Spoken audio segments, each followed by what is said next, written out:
Hello again. So yeah, I got some nice feedback on the last video, and I'm feeling encouraged to do another one. Thanks everyone for your comments, really appreciate it. In this video I'm going to sort of review the stuff we did before, and at the same time add a few additional kind of features into it, which hopefully you'll find interesting. Once again, I'm going to be using Mandelbulber 1.15, and once again I have to give a huge amount of kudos to Christoph Marchak, who created and maintains the software. So thanks again, Christoph. In this video I'm going to focus on a different object. It's quite an easy one to work with, and that's partly the reason. It'll also be very familiar to you if you're familiar with fractals. As usual, I want to work at a relatively low resolution in order to kind of do configuration. So I'm going to go with 400 by 300 to start off with. And the fractal type I'm going to be using is the Mandelbulber. As per usual also, I'm going to navigate my sort of angle of view to 0, just so that I know exactly where I am, and I'm going to reset the view here, which takes us to an exterior viewpoint, and you can see actually here I am at -7 on the y-axis. So I'm essentially 7 units from the dead center of this object, and this is useful with this object because you know that the dead center is empty, which is quite useful.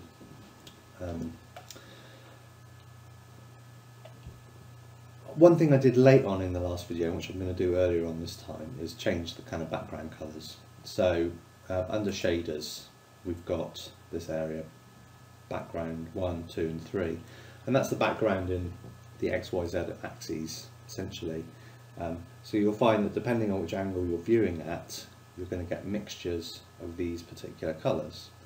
I'm going to work sort of in a fairly dark environment. As usual, you can play around with this to your heart's content really, but let's go take a white bit as well and just see how that looks if I render that. Yeah, it's nice and dark, and I know that at various different angles they'll enter white. If I for instance, let's just for the hell of it take 45-degree turn this way, you can see you've got the white fading in up to the kind of grey colour. They go up this way. It's still pretty dark. Down, I'm going to guess this is going to have white. Yeah, so more white there. Pick your colour. I tend to stick with the one I've done, but I'll end up configuring a number of fractals all with a similar background colour. Some are more exciting than others. With the Mandelbulber, because it's relatively simple as an object, I'm going to actually do some colour changes now. So again, we've got the random palette here, or and there's stuff which you can do. It's not too bad. It's a range. I'm going to pick from my archive. There we go. Let's just take something random.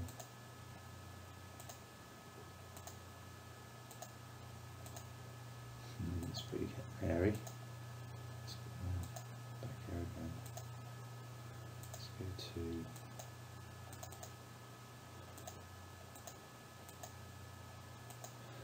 at some point I'm going to have to organise my palettes. That's alright.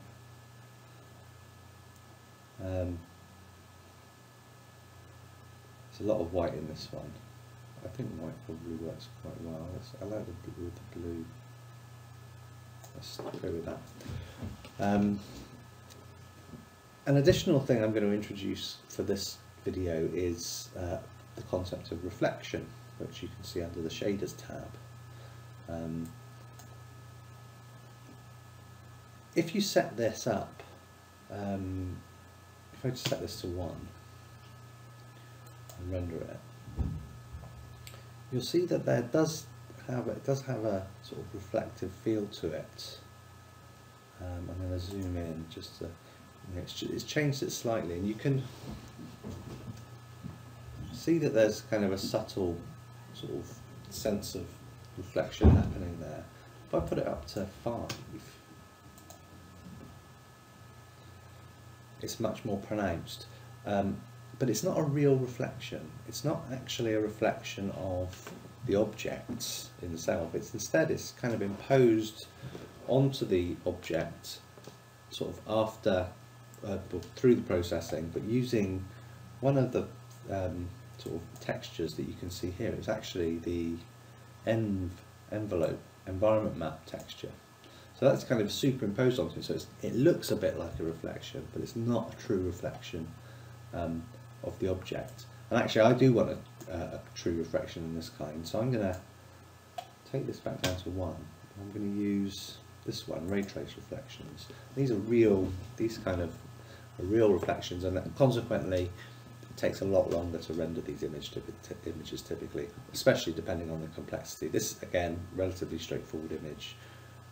So if I render that, it's much more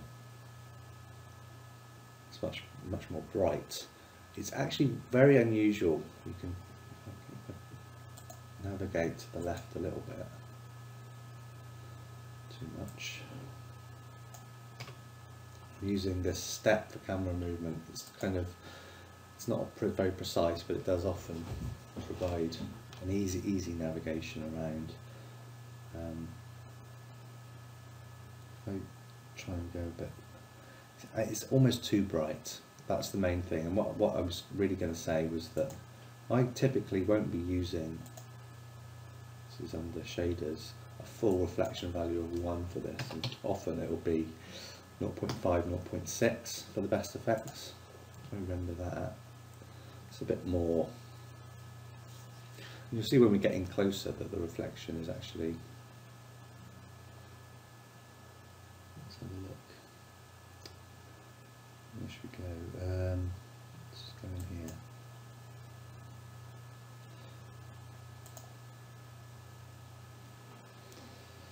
Yeah, it's not particularly easy to see at the moment. I'm going to switch my angle of view by 45 degrees.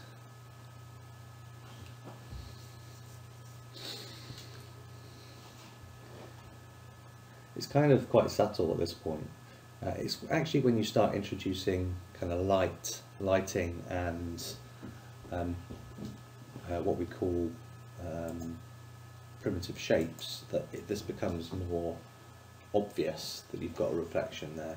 Let's put some light in just for the hell of it and see what that does. So if I go to, we've got 4 potential lighting sources in the basic sort of area. There are some others which I'll perhaps get into another time. I'm going to use these ones primarily. And by switching to this, it means wherever I click, it's going to be the source of the light. And I'm going to let's just put it somewhere near the back there, hidden. We've got the lights tab here. And you'll see it's populated the settings there from where I clicked. If I move it, you'll see a change. Let's put it there. You'll see the intensity here. It's a very low intensity. That's kind of 0.00005 level of intensity. If I put it up to 1, it's going to be too bright, but you'll see what I mean. Actually, let's change the colour as well, so you can also change the light colour. I'm going to work with red, reddy orange, but this is going to be way too intense. But this one's a good, oh, actually it's not that intense. Oh, it's because I switched it off. Let's do that. So you need to enable it, obviously.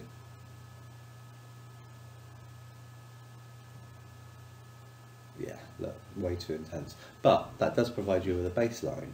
So if you then look at it at 0.5, again much too high, 0.1, still too high, so then I start going 0.01,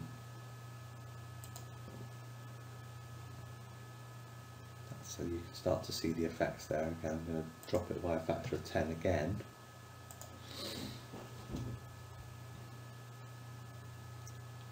Again, probably just a little bit too much. Another factor of 10.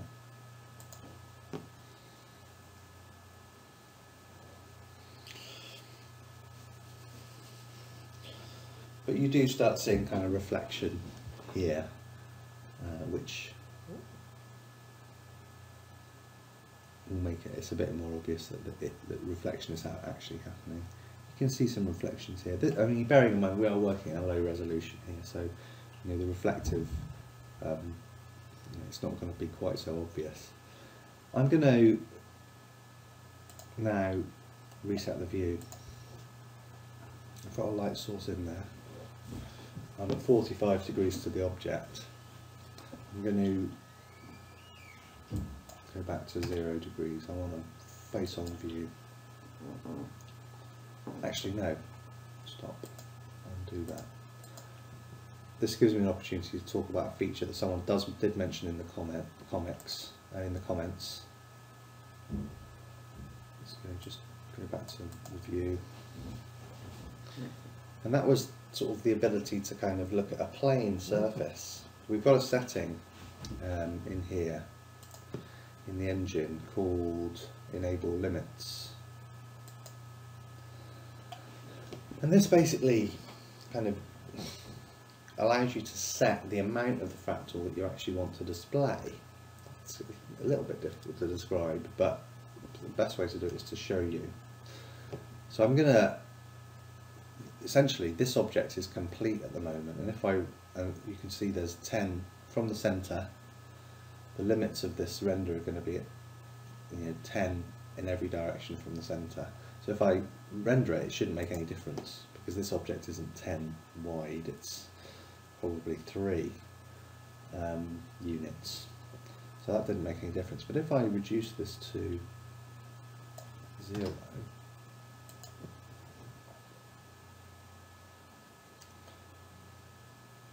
this is one of my favourite shapes actually, because there's a couple of videos which I've used this kind of castle effect. In fact, maybe I should stick with that for this. Let's do that.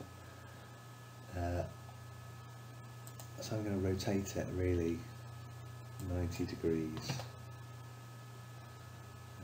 Get this right. This is going to be quite hard. Let's try that. Upside down now. That's the other way then. This way. So you can see what it's basically done is it's reduced the amount of the render, half of it effectively. So I've changed the minimum, so there'll be nothing rendered below the 0 point on the y-axis. But with this one you get a castle, which is pretty cool.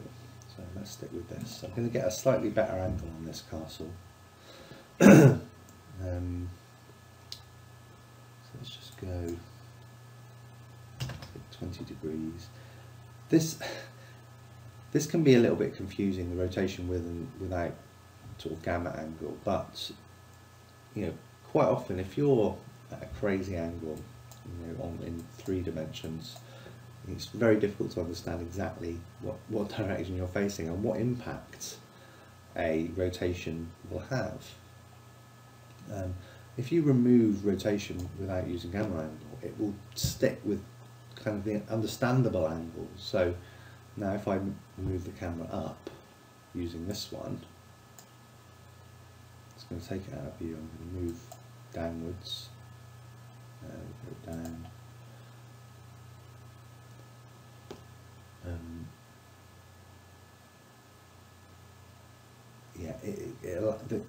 By removing that, it allows you to get a sense of exactly where you're going to move. The gamma angle, I'm guessing, is just a function of the this here, and basically with that, unless you know exactly which direction you're facing, the impact of this stuff can be unpredictable, and you end up messing around with it quite a lot. So let's stick with this one. my light was up here somewhere, so it's not going to be rendered, so I'm going to move the light back to somewhere useful, and I'm still here. So just to remind myself, it was an intensity of 0.01. If I click in here to move the light back somewhere, let's put it in there. It corrects this. Actually, it's kept it to be the same, so that's good. But now you'll see the coordinates here have changed. I'll render that.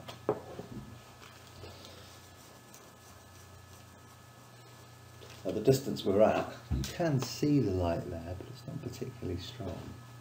So let's bump that up by a factor of 10 again. That's a little bit more obvious. Tell you what, for the hell of it, let's put in another light as well. Two, and then put one in on that side. Change the colour and make this one greenish. And I'm going to use the same level of intensity I had there, so change that. So you can hardly see that at all, it's hidden away. It's probably, probably clicked somewhere inside. Let's try again.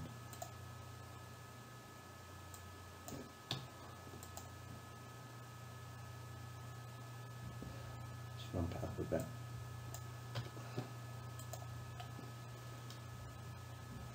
Okay, well it's there. Oh, it's not enabled, that's why.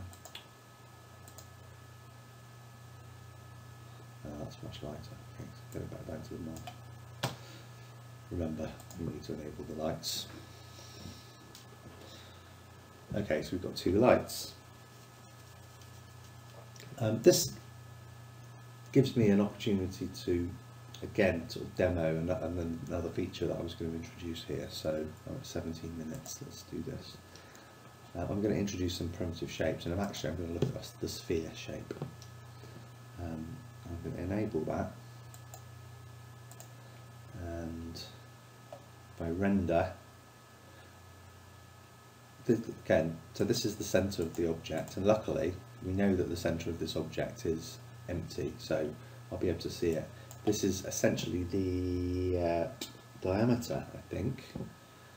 We'll soon see. If I render that, okay, so that's the radius. But you can see, although it's a sphere, it's been cut off again, where we had the, what was it?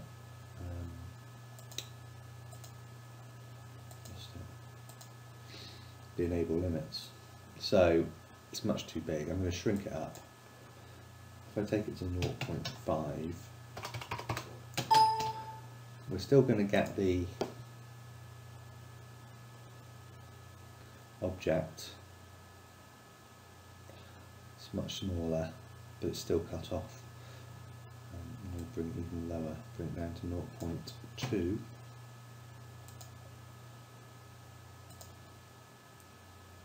Let's just go and have a close-up look at this.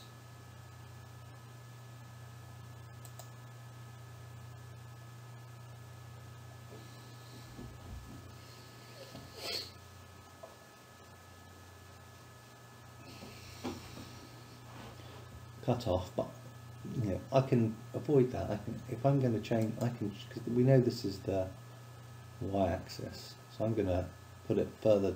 This is the negative side of the y-axis. This is the positive side of the y-axis. I'm going to move it down towards the positive using the sphere option here on the y-axis. So if I make it 0. I know it's got a radius of 0.2, so if I bring it down to 0.4, you can now see it's all in there, and it's taken it below, out of the range of the cutoff to 0.3. Okay, let's move it up a bit. Let's do 0.2.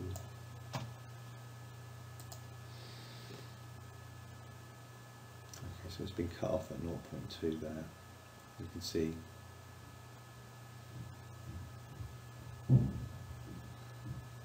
so it worked 0.1.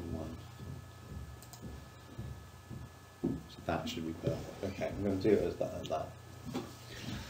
This is where you get to see the effect of the reflections, though. As I said, it's much more obvious in the case of a primitive object like this. So let's zoom in again.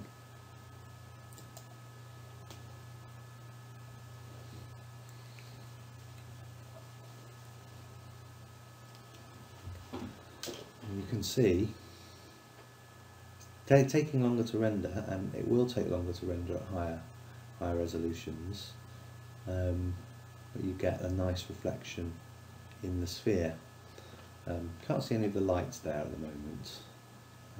If I bumped up the light which is behind us in terms of this viewpoint, so let's take this lighting up to by a factor of 10.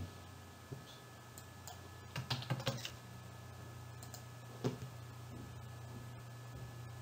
Yeah, there you can kind of see the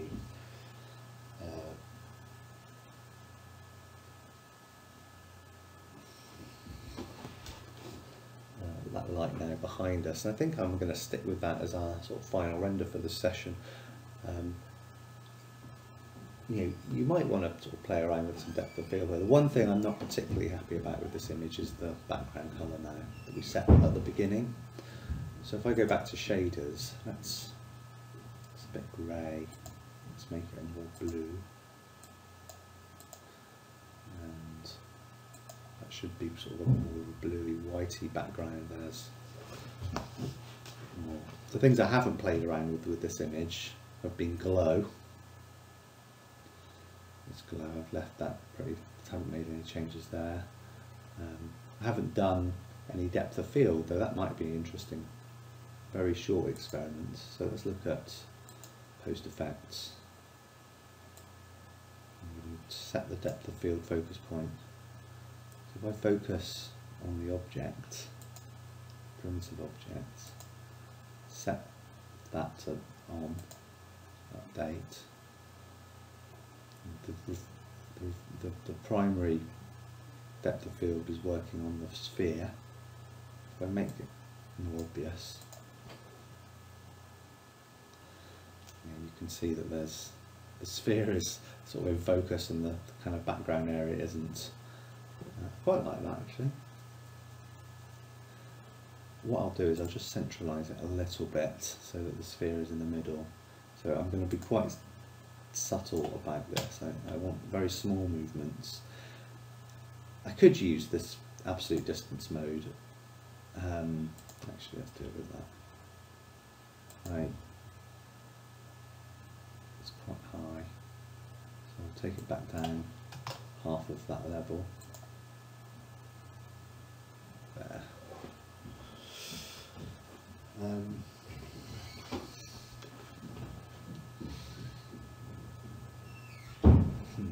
So one thing here that I've noticed is that it's not. If you're obsessed with symmetry, it's not. There's no sense you have to be, but in this particular case, this is relatively symmetrical, and I quite like it to be exactly symmetrical down the middle. The way to do it is to position yourself centrally on the appropriate axis. And if I look at my coordinates here, none of these are near central except for this one. So this, I think, is the one I need to change, and this was, if I send it to 0, it should centralise me. Yeah. And that's just about that. So I'll do the same as I did before. I will upload the final graphic and the configuration file for you to play around with, and I'll also do a high resolution render of this image for you to play with. I hope you enjoyed it. I will carry on doing this. I'm pretty busy at the moment, but certainly in early March this will probably come out, and then the next one I'll bring out sort of towards the middle and the end, or the end of March, number 3. Thank you.